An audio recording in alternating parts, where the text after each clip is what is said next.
Okay जी, today our topic is general concepts of DNA replication.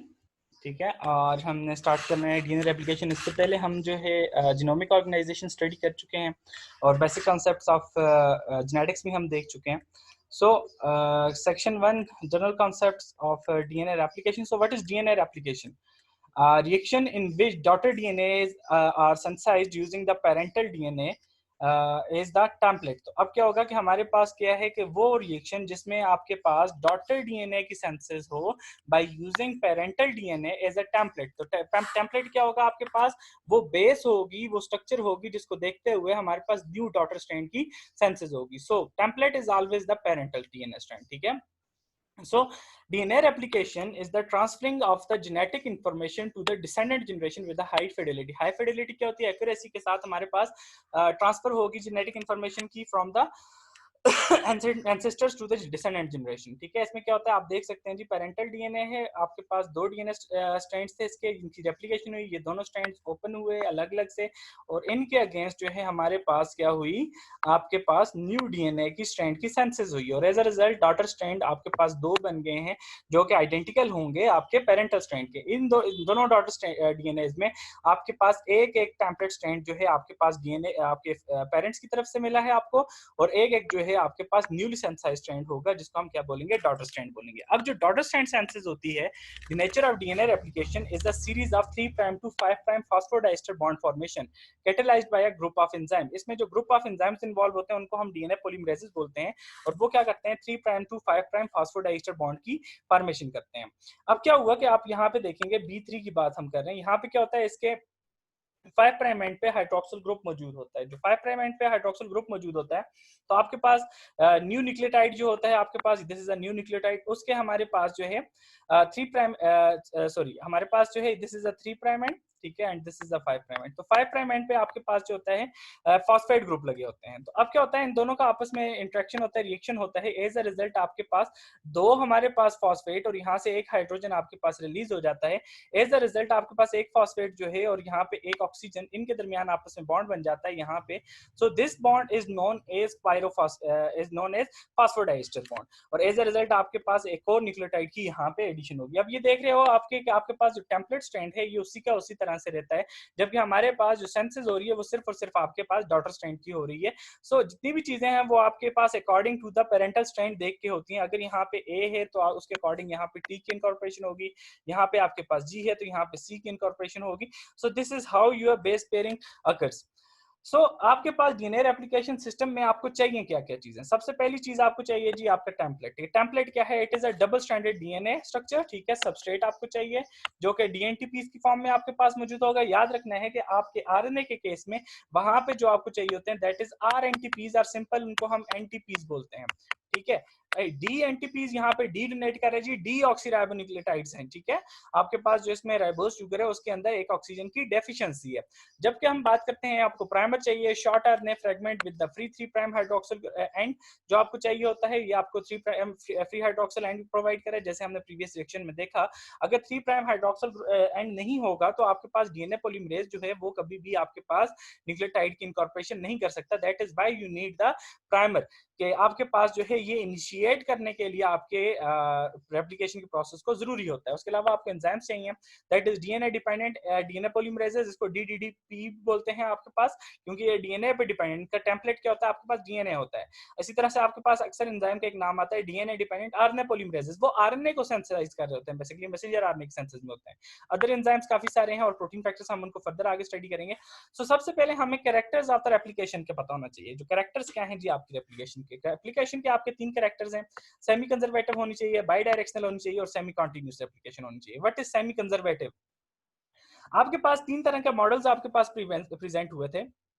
उसमें सबसे पहले आया था जी कंजर्वेटिव मॉडल। उसमें उन्होंने कहा जी कि आपके पास जो पेरेंटल डीएनए होता है वो रिमेन कंजर्व होता है एक डॉटर के पास, जबकि हमारे पास दूसरा डॉटर सेल जो होता है हमारे पास ड्यूरिंग जो हमारे पास माइटोसिस हो रहा है वो हमारे पास क्या है, अपना नया डीएनए सिंथेसाइज करता है। ठीक है, this is a conservative model, जो कि बाद में हमारे पास क्या हो गया, हमारे पास रिजेक्ट हो गया था। उसके बाद रैंडम डिस्पर्सिव मॉडल में उसने कहा जो पेरेंटल डीएनए होता है वो हमारे पास कंप्लीटली चॉप डाउन होता है, रैंडमली हमारे पास जो है टूट फूट का शिकार होता है, और उसके पीसेस जितने भी हैं रैंडमली हमारे पास दोनों सेल्स को हमारे पास इक्वली मिलते हैं, इक्वल नहीं मिलते और रेंडमली मिलते हैं, और उसके अलावा जो बाकी डीएनए होता है जो रेड कलर में आप यहाँ पे देख सकते हो उसकी न्यू सेंसेस हो रही होती है। जबकि सेमी कंजर्वेटिव मॉडल आया जो कि हम आज पढ़ते हैं, जो कि सबसे ज्यादा हमारे पास जो है माना जाता है, इससे पीछे जितने भी हैं वो रिजेक्ट हो चुके हैं। उसने कहा जी कि हमारे पास दोनों डीएनए पेरेंटल स्ट्रैंड जो हैं वो एक एक करके आपके डॉटर सेल के पास जाते हैं और वो वहां पे टेम्पलेट स्ट्रैंड का काम करते हैं, और उसके अगेंस्ट हमारे पास जो है न्यू स्ट्रैंड की फॉर्मेशन होती है, जिसको हम क्या कहते हैं, डॉटर स्ट्रैंड। अब जो कंजर्वेटिव मॉडल और रैंडम डिस्पर्सिव मॉडल था उसमें ये था कि हमारे पास इस वाले डॉटर सेल को कैसे पता चला जिसके ने हमारे पास अगेन से नया डीएनए बनाया कि मैंने किस तरह का डीएनए बनाना है और उसके अंदर क्या सीक्वेंस होगा। दूसरा रैंडम डिस्पर्सिव में था, उसमें भी यही इशू था कि आपके पास लॉस ऑफ इंफॉर्मेशन हो सकता है, बाकी सारी चीजों का इशू आ सकता है, म्यूटेशन हो सकती हैं। अगेन जो न्यूली सेंसाइज डीएनए होगा जो उसके पास नहीं मौजूद वो कैसे सेंसाइज होगा, तो इन सारी चीजों के आंसर्स इन मॉडल्स के पास नहीं थे। So the first character of the replication is that it is semi conservative replication. Semi conservative replication में क्या है, half of the parental DNA molecule is conserved in each new double helix paired with the newly synthesized complementary strand. This is called the semi-conservative replication. कि आपके पास half of the DNA जो parental DNA होता है वो remain conserve होता है दोनों के अंदर, दोनों new daughter cells के अंदर, और हमारे पास half जो strand होता है वो newly synthesized होता है।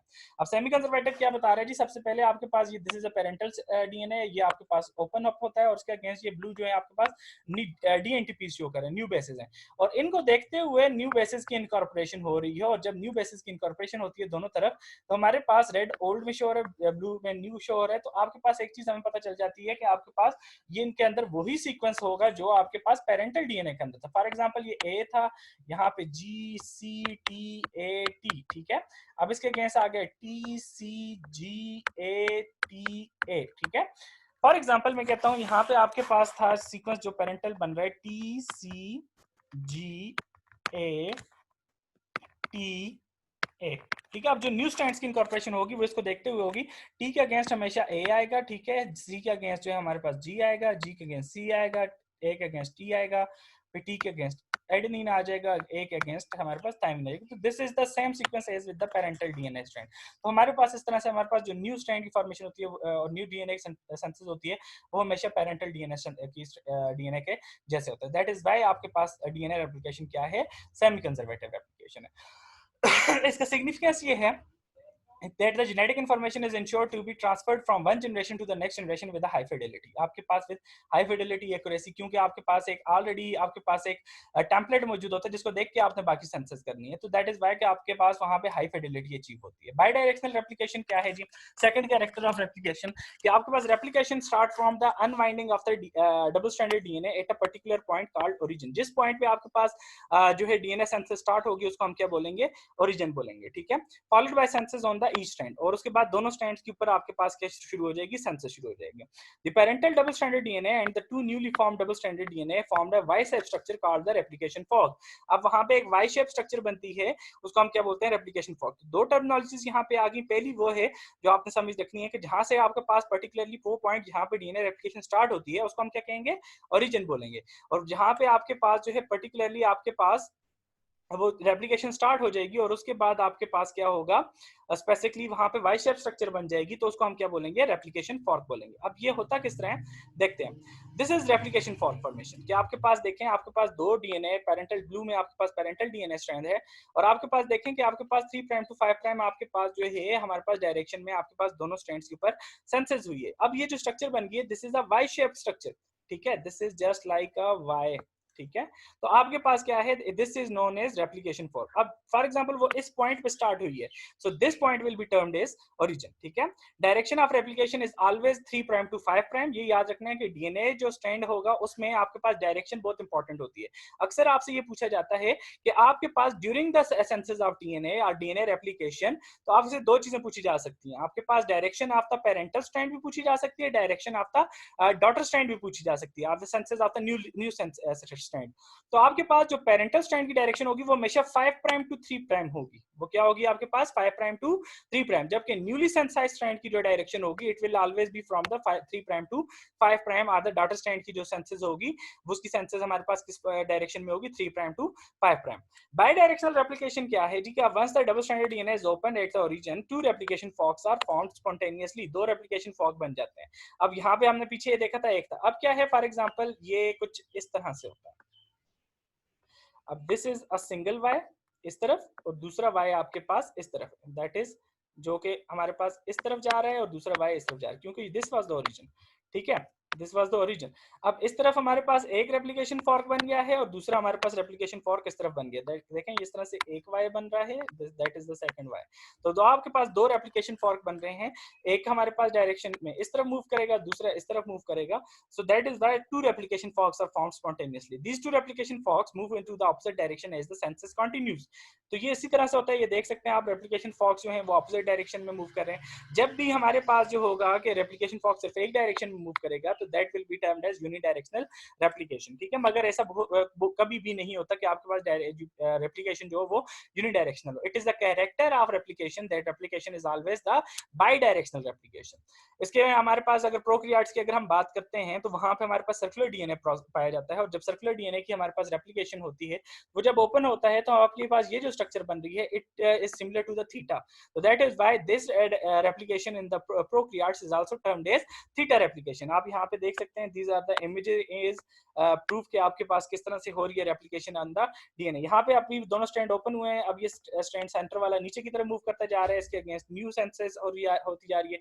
अब ये ऑपोजिट बिल्कुल आगे, और ये सेंटर वाले जो है दोनों में सिर्फ आपस में कनेक्टेड रह गए, और फाइनली ये जो है दोनों यहाँ से स्प्लिट हो जाएंगे और दो आपके पास डीएनए की सेंसेस हो जाएगी।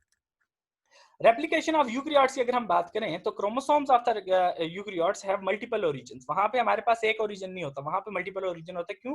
क्योंकि आपके पास डीएनए बहुत बड़ा होता है वहां पे, ठीक है, और वहां पे एक ओरिजिन या दो ओरिजिन्स की वजह से हमारे पास जो है वो सारा जीनोम आपके पास रेप्लिकेशन नहीं हो सकता। अगर हो तो उसमें बहुत बड़ा टाइम लग जाएगा। The space between the two adjacent origin is termed as replicon. और हमारे पास दो ओरिजिन्स के दरमियान, फॉर एग्जांपल एक ओरिजिन यहाँ पे था, दूसरा ओरिजिन यहाँ पे, उसको हम जो स्पेस सेंटर की होगी उसको हम क्या बोलेंगे? उसको हम बोलेंगे रेप्लिकॉन बोलेंगे।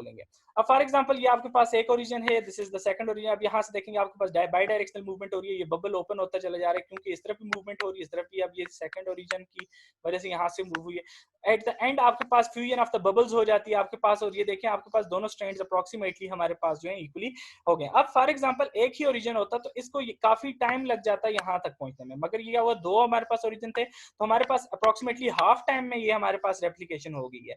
अब जो चीज हम बात कर रहे थे, the space between the two origins is termed as, आपके पास क्या कहलाएगा? वो आपके पास कहलाएगा जिसको हम क्या बोलेंगे? The replicon. अब आपने क्या याद रखना है? तीन चीजें याद रखनी है। पहली चीज है जी आपके पास origin, the point where replication starts. Second is the replication fork, the Y shape structure that is formed by the synthesis of the newly strand is known as replication fork, जहां पे वाई शेप स्ट्रक्चर बनेगी। और तीसरी आपके पास आ जाता है जी replicon. Replicon is the space और the distance between the two origins, that is replicon, ठीक है। और आपके पास एक चीज आपने याद रखनी है कि आपके पास जो आपके पास ओरिजिन्स होते हैं आपके यूकैरियोट्स के केस में, that is approximately after every 150 kilo base pair. आपके पास 150 किलो बेस पेयर के बाद एक ओरिजिन आपके पास पाया जाता है। तो semi-continuous replication, that is the third character. The DNA strands on the two template strands are synthesized differently since the replication process obeys the principle that DNA is synthesized from 5 prime end to 3 prime end. अब क्या है? daughter strand on the two template strands are synthesized differently. दोनों synthesis different होगी। अब यहाँ पे याद रखना है DNA is synthesized from 5 prime to 3 prime end। और इसमें क्या कहा है जी कि आपके पास जो 5 prime to 3 prime डायरेक्शन होगी वो किसकी होगी? आपके template strand की होगी, ठीक है। Only on the template strand having 3 prime end, आपका template strand जो डॉटर पेरेंट्स का स्ट्रैंड होगा that will be 3 prime to 5 prime होगा, और उसके अगेंस्ट जो आप डॉटर स्ट्रैंड की सेंसेस होगी that is 5 prime to 3 prime. 5 prime क्यों था जी? 5 प्राइम पे आपके पास फॉस्फेट होता है, आपके पास 3 प्राइम पे आपके पास हाइड्रोक्सिल ग्रुप होता है, जो कि हमारे पास नेक्स्ट 5 प्राइम के आपके पास जो फॉस्फेट मौजूद हैं उनके लिए अटैक के लिए हमारे पास मौजूद होता है, अवेलेबल होता है for the next phosphodiester bond formation. तब ये देखें कि आपके पास टॉप पे क्या है? 5 प्राइम एंड है, यहाँ पे 3 पे क्या है आपके पास? हमारे पास जो है हमारे पास हाइड्रोक्सिल ग्रुप है। तो हमारे पास क्योंकि ये 5 प्राइम टू 3 प्राइम की तरफ जा रही हैं चीजें, तो आपके पास direction of replication at the daughter strand is 5 prime to 3 prime, while at the parental strand it will be 3 prime to 5 prime, ठीक है। This strand is referred to as the leading strand. जिस की जो भी हमारे पास direction होगी इसमें, इसको हम क्या बोलेंगे? लीडिंग स्ट्रैंड बोलेंगे। जो भी हमारे पास स्ट्रैंड जो है कॉन्टिन्यूसली सेंसाइज हो रहा है in the 5 prime to 3 prime direction, उसको हम क्या बोल रहे हैं? लीडिंग स्ट्रैंड बोल रहे होते हैं। अब यहाँ पे आप देख सकते हैं कि आपके पास क्या हुआ कि ये आपके पास फर्स्ट प्राइमर आके बाइंड हुआ है, उसके बाद आपके पास ये सेंसेज हुई है 5 prime to 3 prime, that is the leading strand की फॉर्मेशन आपके पास क्या हुई है? अभी कॉन्टिन्यूस हुई है, that is why it is a leading strand, ठीक है। उसके बाद हम सेमी कॉन्टिन्यूस रेप्लिकेशन में हम देखते हैं, तो ये देखें आपके पास पास ब्लू आपके पास हमेशा रिप्रेजेंट करेगा आपके पास प्राइमर, क्योंकि हमने क्या कहा था, आपको याद रखना है कि प्राइमर के बगैर आपके पास रेप्लिकेशन स्टार्ट नहीं हो सकती है, ठीक है। तो आपके पास ब्लू प्राइमर हमेशा आगे पहले लगेगा और उसके बाद आपके पास क्या होगा, आगे आपके पास सेंसस स्टार्ट होगी। अब क्या है कि हमारे पास यहाँ पे देखें आपके पास सेंसस हुई है और ये देखें आपके पास ये सेंसस कंटिन्यूस है। अब क्या है, दूसरा स्ट्रैंड जो है वो हमारे पास क्या है, उसकी डायरेक्शन उल्टी थी, आपके पास उसकी डायरेक्शन 3 प्राइम टू 5 प्राइम होनी चाहिए। तो अब क्या है कि आपके पास प्राइमर की पहले फॉर्मेशन हुई है, यहाँ पे 3 प्राइम एंड पे उसने हाइड्रोक्सिल दे दिया है ग्रुप। अब क्या है कि यहाँ पे आपके पास पहला ओकाजाकी फ्रेगमेंट बना, अब अगेन से ओकाजाकी फ्रेगमेंट अनदर की फॉर्मेशन होगी। ये जो फ्रेगमेंट्स होंगे इनको हम क्या कह रहे हैं, ओकाजाकी फ्रेगमेंट्स बोल रहे हैं। दूसरा स्ट्रैंड आप देखेंगे कंटिन्यूस चल रहा है, उसमें कोई भी हमारे पास ब्रेक नहीं आ रहा है। तो जो भी स्ट्रैंड जिसमें कि हमारे पास कंटिन्यूस सेंसेस होगी उसको हम क्या कहेंगे, लीडिंग स्ट्रैंड कहेंगे, और जिसकी हमारे पास डिसकंटिन्यूस सेंसेस होगी उसको हम क्या बोलेंगे, लैगिंग स्ट्रैंड बोलेंगे। अब क्या है कि ओकाजाकी फ्रेगमेंट्स आपको समझने हैं, जो कि फ्रेगमेंट्स की फॉर्मेशन हुई। Many DNA fragments are synthesized sequentially on the DNA template strand having the 5 prime end. These DNA fragments are called the Okazaki fragments. अब प्रोकैरियोट्स की अगर बात करें तो that is the 1000 to 2000 nucleotide का एक ओकाजाकी फ्रेगमेंट होता है, जबकि यूकैरियोट्स की अगर हम बात करेंगे it will be of 100 to 150 nucleotides for eukaryotes.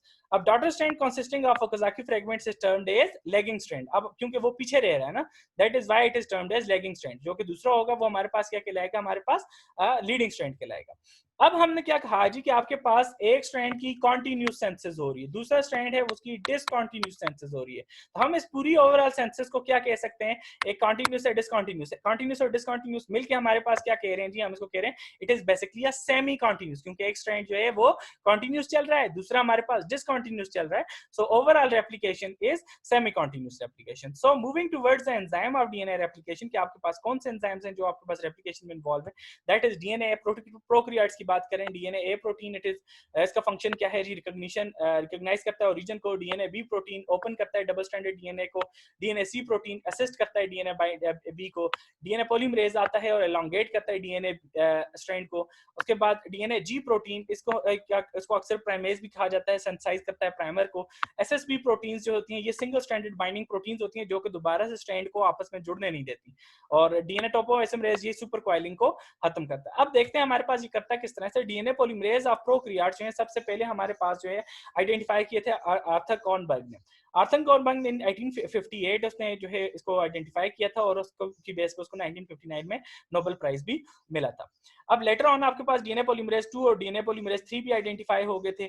All of them processes the following biological possesses the following biological activities. पहली चीज क्या है, एक तो वो करेंगे 5 प्राइम टू 3 प्राइम पॉलीमराइजेशन, तो सारे के सारे करेंगे। दूसरा क्या है, एक्सोन्यूक्लियेज एक्टिविटी भी परफॉर्म कर रहे होते हैं।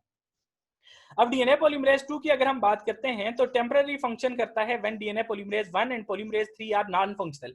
तो आपके पास एक चीज याद रखनी है आपने, सबसे इंपॉर्टेंट वर्क किसका होगा, आपके पास डीएनए पॉलीमरेज 3 का होगा। उसके बाद अगर डीएनए पॉलीमरेज 3 नहीं है तो आपके पास डीएनए पॉलीमरेज 1 आके काम करेगा। अगर ये दोनों ही नहीं है तब आपके पास डीएनए पॉलीमरेज 2 काम करेगा। That is still capable of doing senses on the damage templates, participates in DNA repairing. मगर क्या है, डीएनए पॉलीमरेज 2 सिर्फ और सिर्फ आपके पास किस में इन्वॉल्व है, आपके पास सिर्फ और सिर्फ रिपेयरिंग के टाइम पे इन्वॉल्व है, ये डायरेक्टली आपके पास रेप्लिकेशन में इन्वॉल्व नहीं होता है। डीएनए पॉलीमरेज 3 आपके पास ट्रू एंजाइम है जो कि रिस्पांसिबल होता है आपके पास एलोंगेशन प्रोसेस के लिए, हेटेरोडाइमेरिक प्रोसेस कर रहा होता है, हमारे पास हेटेरोडाइमेरिक एंजाइम है और 10.5 न्यूक्लियोटाइड्स पर मिनट के हिसाब से इसकी रेप्लिकेशन की स्पीड होती है कि 10⁻⁵ न्यूक्लियोटाइड्स पर मिनट ये इनकॉर्पोरेट करवा रहा होता है, ठीक है।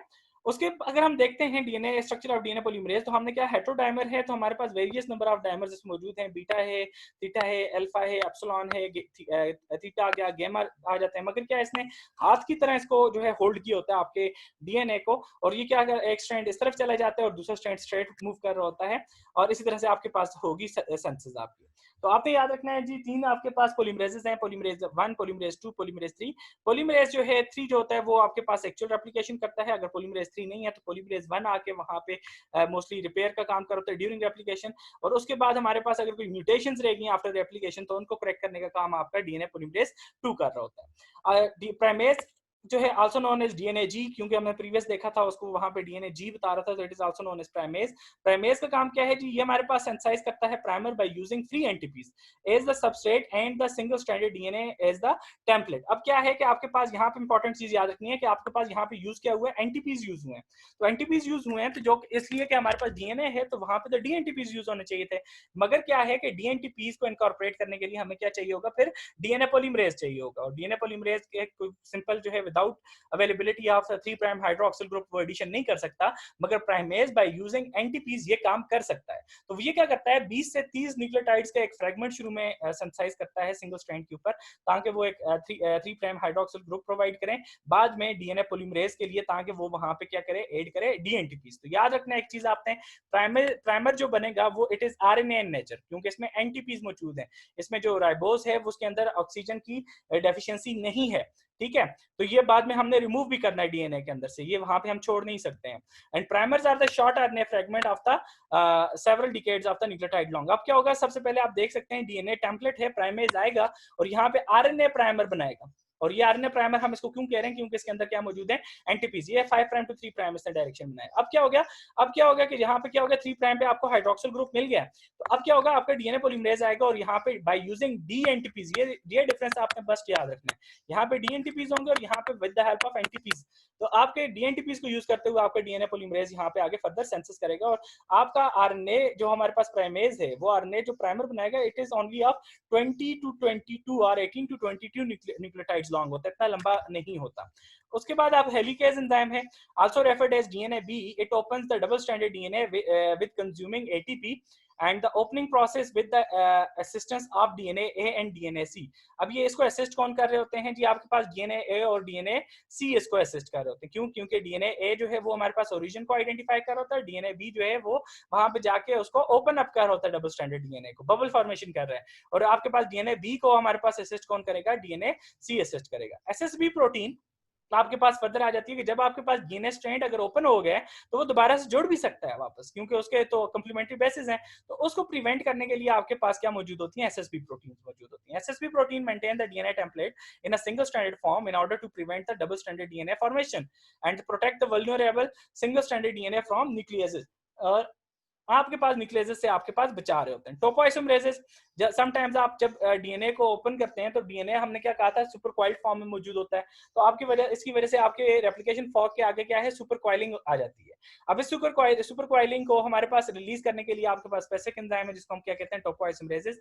अब फॉर एग्जांपल यहाँ पे आप देखें, ये डीएनए था, ये दोनों स्ट्रैंड थे, हमने क्या कहता है, हेलिकल स्ट्रक्चर होती है, ठीक है। अब जब इन दोनों स्ट्रैंड्स को हम ओपन करते हैं तो ये आगे कुछ इस तरह से हमारे पास जो है सुपर क्वाइल्स की फॉर्मेशन हो जाती है।